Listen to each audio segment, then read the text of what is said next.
안녕하십니까. 아나운서 최다원입니다. 목포 여수 MBC가 공동으로 제작한 다가온 뉴스 시간입니다. 이번 주는 해남 해변에서 고선박으로 추정되는 나무배 선체가 발견됐다는 소식과 여수의 해외 크루즈 선사들이 잇따라 기항하고 있다는 소식 등을 준비했습니다. 함께 보시죠.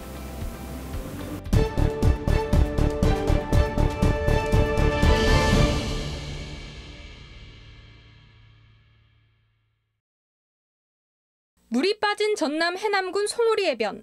뱃머리와 배꼬리 부분 윤곽이 드러나 있습니다.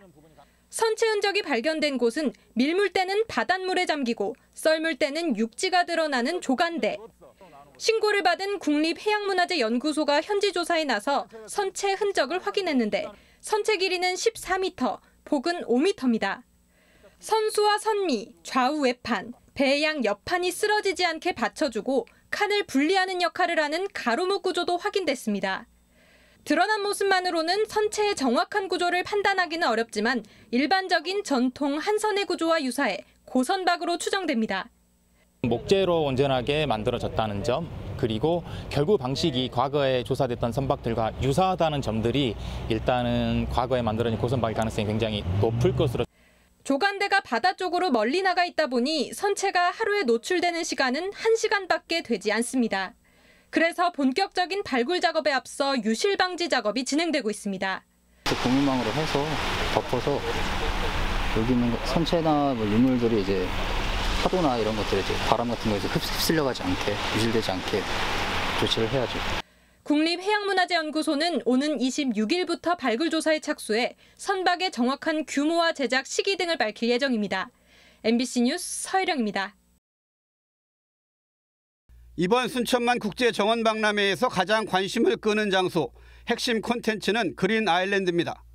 도시계획 전문가의 눈에도 그린 아일랜드는 전 세계에서 비슷한 사례를 찾아보기 힘들 만큼 도시 전체에 미치는 영향이나 시민들의 인식 전환 측면에서도 획기적입니다. 자동차 중심의 도로 설계에서 사람 중심의 도시 공간 설계로 도시계획의 방향을 바꾼 상징성 때문입니다. 이렇듯 세계의 도시들은 기후위기 대응과 도시혁신을 위해 자가용과 도로는 줄이고 대중교통과 정원, 광장을 늘리는 쪽으로 변해가고 있습니다. 이를 위해 꼭 필요한 정책이 대자보 생태교통정책이고 인구 30만 순천시가 지향하는 새로운 도시 모델의 키워드입니다.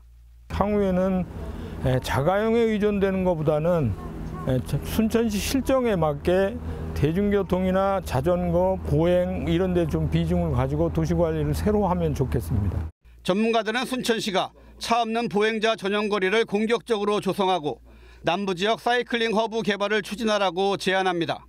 시내 중앙로는 도로 다이어트를 실험하기 좋은 곳이라며 차 없는 거리의 상가 매출이 오히려 20-30% 늘었다는 점도 강조합니다. 또 순천을 중심으로 여수와 광양까지 탄소 중립형 광역 대중교통망을 서둘러 검토해야 한다고 조언하고 있습니다. 순천 시내에서 자가용보다도 더 빠른 대중교통 체계를 빨리 만들어 주었으면 좋겠다.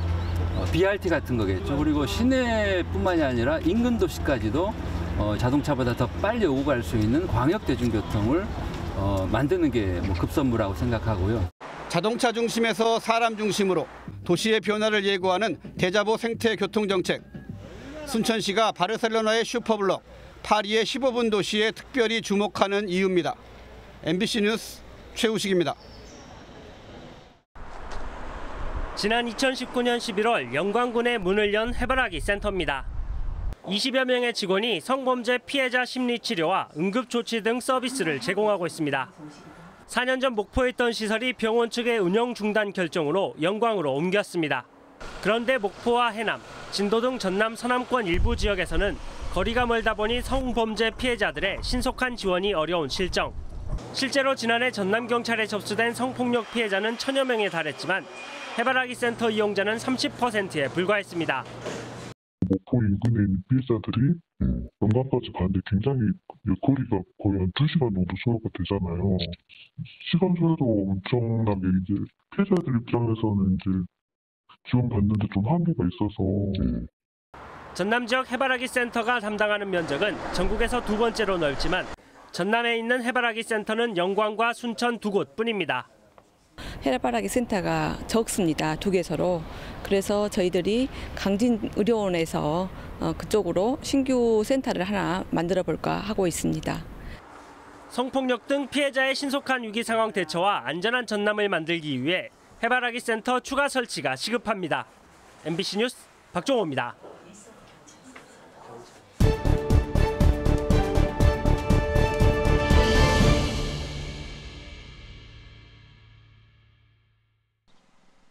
순천시 월등면의 한 복숭아 농장.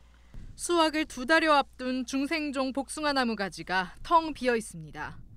올봄 갑작스런 기온 상승과 하강으로 일찍 피어버린 꽃들이 냉해를 입으면서 열매가 열리지 않은 겁니다.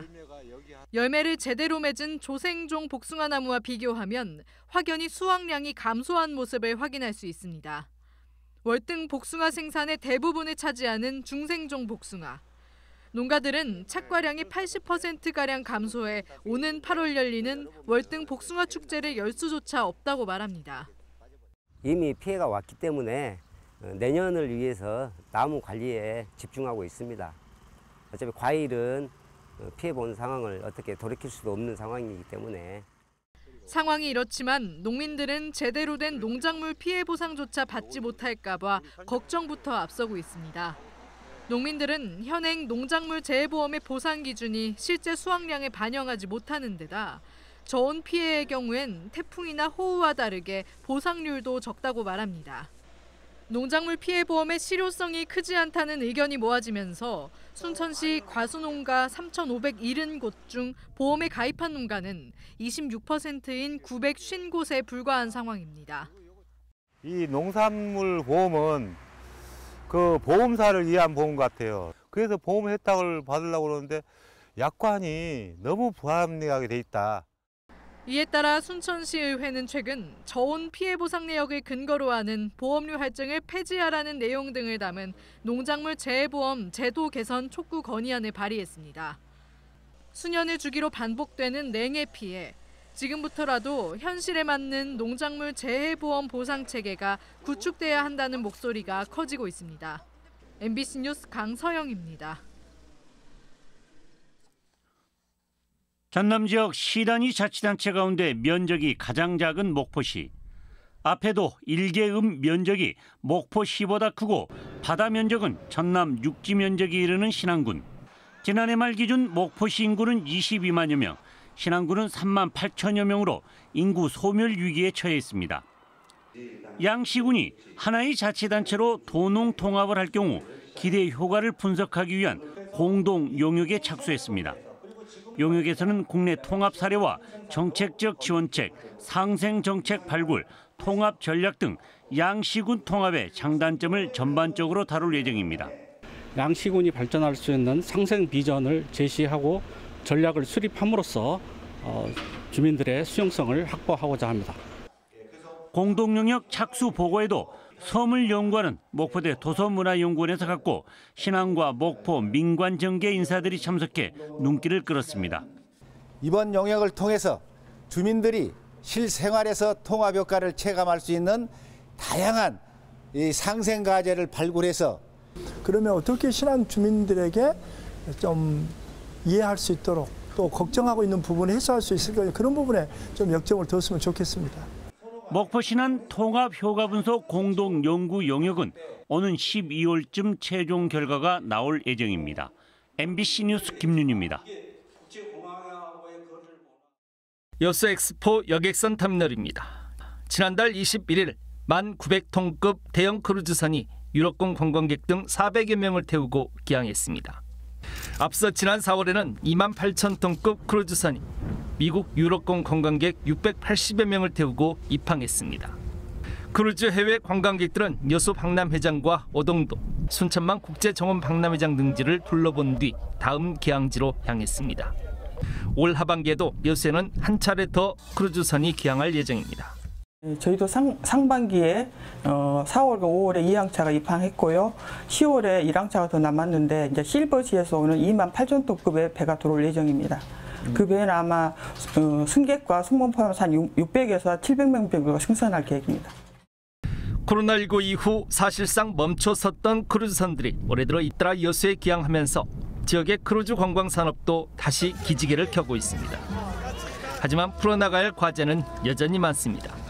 크루즈 관광이 지역 경제 활성화로 연결되기 위해 해외 관광객들이 선호하는 한국적인 소재의 새로운 관광 인프라와 대형 쇼핑몰이 필요합니다. 또한 열악하고 협소한 크루즈 터미널 시설의 확충도 과제입니다. 현재 여수항의 부두 수용 능력은 16만 8천 톤이지만 정작 터미널 시설은 크게 미치지 못하고 있습니다. 국내에서 유일하게 입출국 동선이 분리되지 않은 상태고 배합실마저 300여 명까지만 수용할 수 있을 정도로 협소해 관광객들이 몰려들면 역부족입니다. 입출항 심사국도 분리되지 않아서 크루즈 관광객들의 혼선을 야기시키고 있어서 그런 불만들이 표출되고 있는 시기입니다. 여수시에서는 빠른 시일 내에 정부에 강력히 요청을 해서 그런 시설들, 기반 시설들을 만들어내는 것이 크루즈 관광 활성화에 도움이 될 거라고 생각됩니다. 코로나19가 엔데믹 체제로 전환되면서 다시 활력을 되찾고 있는 여수시의 크루즈 관광 산업. 이제는 근본적이고 거시적인 안목에서 크루즈 관광 활성화를 위한 고민과 노력들이 필요해 보입니다. MBC 뉴스 김주입니다.